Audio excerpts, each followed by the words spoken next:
Horton's world welcomes you. From the dawn of consciousness, humanity has grappled with the mysteries of life and death. We celebrate birth, cherish life, and yet the inevitable shadow of death always lingers. This dance between light and darkness, between being and nothingness, has captivated storytellers and civilizations for millennia. It is in this space where the veil between worlds thins that we find the dark gods of death. These deities, often shrouded in shadow and whispered about in hushed tones, embody our deepest fears and fascinations. They are the gatekeepers of the underworld, the judges of souls, and the embodiment of the unknown that lies beyond our mortal realm. Their stories, passed down through generations, offer a glimpse into the abyss and force us to confront our own mortality. But these deities are more than just harbingers of fear. They represent the natural order, the cycle of life and death that governs all living things. Their presence, while unsettling, serves as a stark reminder that we are all bound by the same fate, that life's ephemeral nature makes each moment precious.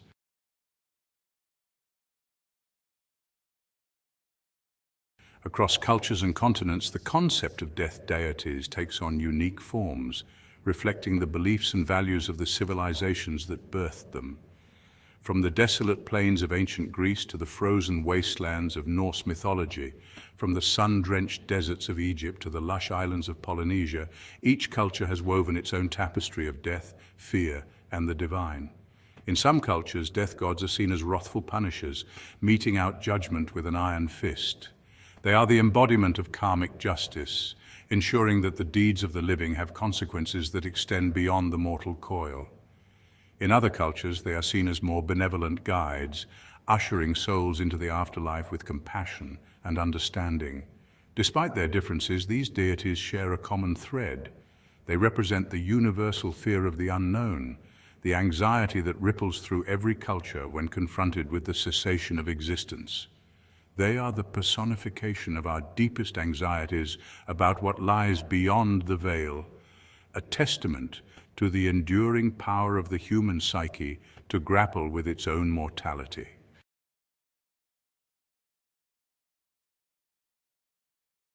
In this exploration of the dark gods of death, we embark on a journey into the darkest corners of mythology.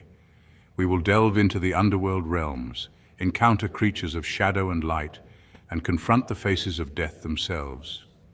Through their stories, we will uncover the cultural beliefs, rituals, and anxieties that shaped their creation.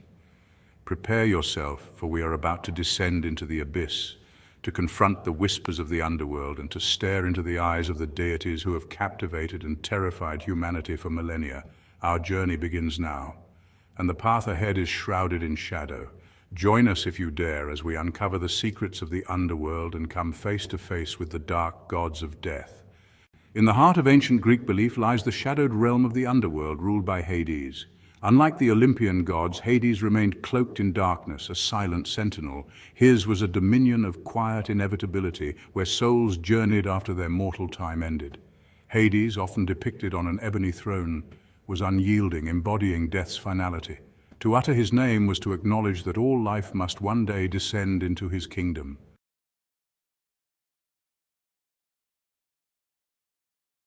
To reach Hades' realm, souls had to traverse the river Styx, a dark and winding waterway. This journey, overseen by the ferryman Charon, was fraught with weight. Charon demanded payment, a coin placed upon the tongue of the deceased. Those who could not pay were doomed to wander the banks of the Styx for eternity.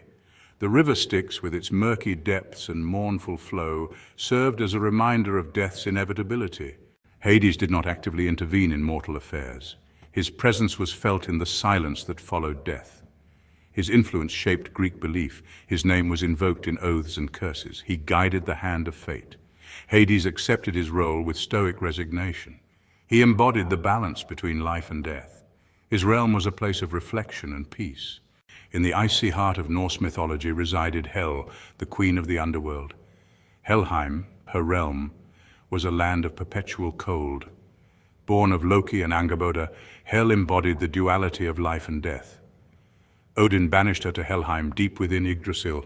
There she grew in strength and influence. She judged the souls unworthy of Valhalla. Her realm was one of somber reflection and whispers of lives lived. Helheim, a desolate wasteland shrouded in perpetual twilight, was a far cry from Valhalla. Its gates, guarded by the monstrous hound Garm, were sealed shut from within. Souls wandered through shadowy forests and icy plains, their footsteps muffled by snow. Helheim was a realm of quiet contemplation where souls found peace after mortal life. Hel's role in Norse mythology extended beyond ruling over the dead. She was as unpredictable as the changing seasons, as inevitable as the setting sun. Her power was absolute within her realm. Her appearance reflected the duality of her nature. One side bore the features of a young woman, the other a gruesome visage of death. This dichotomy reminded that death was both natural and formidable. Hel ensured that death came for everyone, gods and mortals alike. In the land of pharaohs and pyramids, where the Nile's lifeblood nourished a civilization obsessed with death and the afterlife, Anubis reigned supreme as the jackal-headed god of the dead. His image, a stark silhouette against the blazing desert sun, adorned tomb walls and papyrus scrolls, a constant reminder of his vigilant presence at the boundary between the worlds. Anubis inspired not terror but reverence, for he was seen not as a bringer of death, but as a protector of souls on their perilous journey into the afterlife. The heart, in ancient Egyptian belief, held the essence of a person. Anubis performed the sacred ritual of the weighing of the heart. In the Hall of Two Truths, Anubis placed the heart on a scale against the feather of Ma'at. A pure heart, lighter than the feather, allowed entry to Aru, the paradise. A heart heavy with sin tipped the balance in favor of the feather. The heart was devoured by Amit, casting the soul into oblivion. This ritual reminded the living to lead a virtuous life.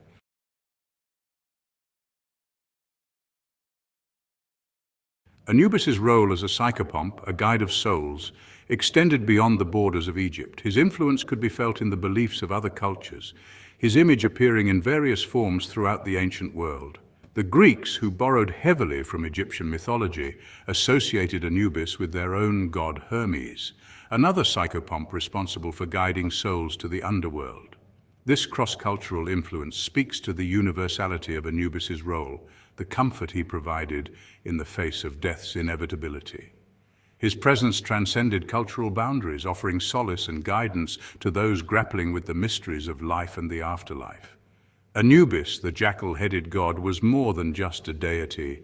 He was a symbol of hope, a beacon of light in the darkness of the unknown. He represented the Egyptians' belief in the continuity of life, the possibility of attaining eternal paradise through a life lived with virtue and purpose. His image, etched into the very fabric of Egyptian culture, continues to captivate and inspire, a testament to the enduring power of belief in the face of mortality's mysteries. Deep within the Aztec cosmos, shrouded in perpetual darkness, lay Mictlan, the land of the dead.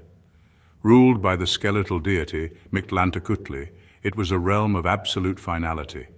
His name invoked a chilling blend of fear and reverence.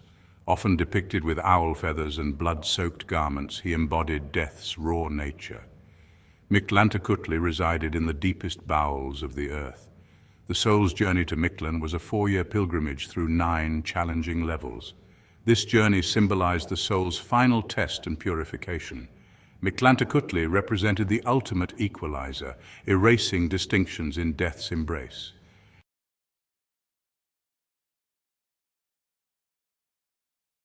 A perilous pilgrimage to the underworld. The path to Mictlan was not for the faint of heart. Upon death, the soul, accompanied by its spirit animal guide, would begin its descent into the underworld. The first leg of the journey led through barren landscapes and desolate plains. As the journey progressed, the trials became increasingly arduous. The soul would encounter treacherous mountains and icy rivers. Each obstacle tested the soul's strength and determination. One of the most harrowing trials involved navigating a subterranean labyrinth guarded by Xolotl. The final leg of the journey led to the shores of Chiconahapan, the River of 9 Crossings.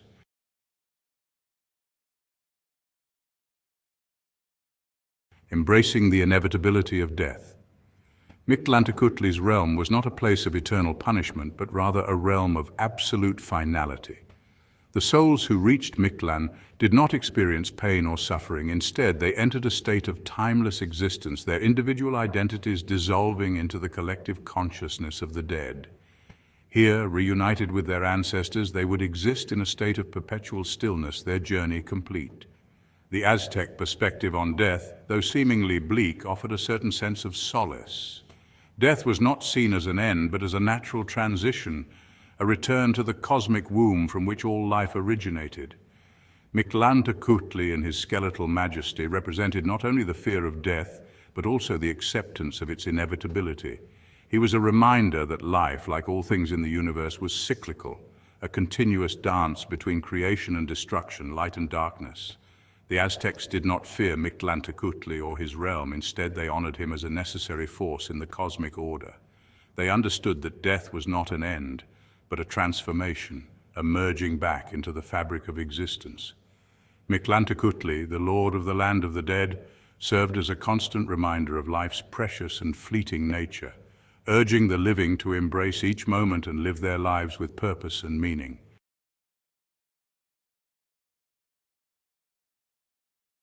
Yama, the judge of the dead. Yama reigned supreme as the lord of death, the impartial judge at the crossroads of life and the afterlife. He embodies karmic justice, the ultimate arbiter of a life lived. His court, a grand hall with celestial tapestries and ethereal flames, is a place of profound solemnity. Souls are stripped bare, their deeds weighed, both virtuous and vile. A mirror reflects their actions, confronting them with their true nature. Yama maintains cosmic balance, embodying Dharma, the natural law of the universe. Central to Yama's judgment is the concept of karma, the law of cause and effect. Karma dictates that every action generates its own corresponding energy. In Yama's court, the karmic scales of justice are carefully balanced.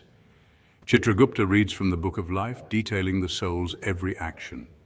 Virtuous deeds are weighed against negative actions. The scales tip, reflecting the soul's karmic balance. If virtuous, the soul ascends to a higher realm for spiritual growth. If negative, the soul faces consequences for karmic purification. Yama's judgment is an act of compassion. He seeks to steer souls towards liberation from suffering. His pronouncements awaken the soul to its inherent divinity. Realms assigned by Yama are temporary states within the cosmos. Souls journey through realms, evolving towards enlightenment. Every choice creates a ripple effect, shaping our future lives. In the desolate heart of Mesopotamian mythology lay the entrance to the underworld, ruled by the formidable goddess Ereshkigal. Her domain was a place of silence and solitude, a testament to the finality of death. Her name, whispered in hushed tones, evoked awe and trepidation. Ereshkigal's realm was not of fiery torment, but of absolute stillness. Her reign was a consequence of betrayal and loss, transforming sorrow into strength. Ereshkigal's isolation was not merely physical, it reflected her status as the boundary between life and death. Even the gods tread carefully around the queen of the great below.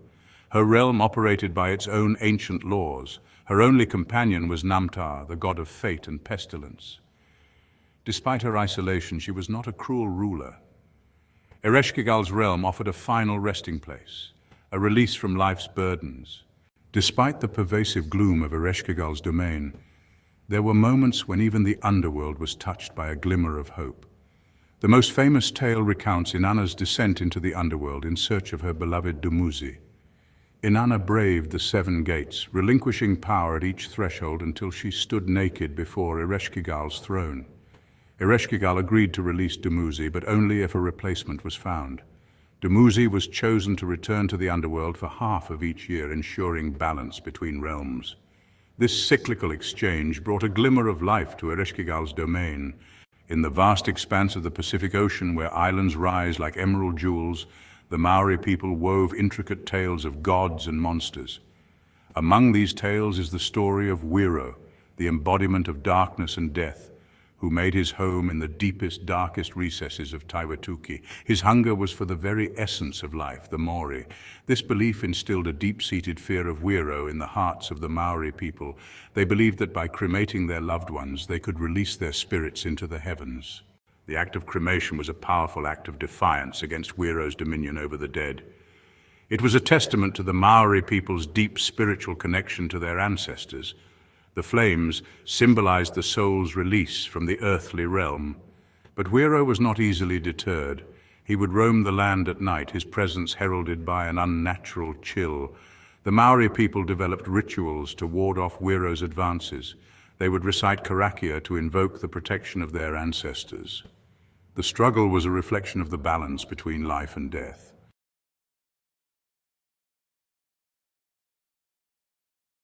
As we emerge from the shadowed depths of these underworld realms, the whispers of death gods still echoing in our ears, each deity we've encountered, from the stoic Hades to the skeletal Mictlantecutli, offers a unique perspective on the nature of mortality, revealing the diverse ways humans have grappled with the inevitability of death and the unknown that lies beyond.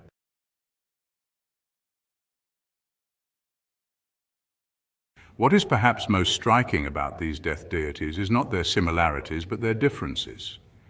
The ways in which various cultures have chosen to personify death reveal a great deal about their values, beliefs, and worldviews. The Egyptians created Anubis, a compassionate guide for souls navigating the afterlife.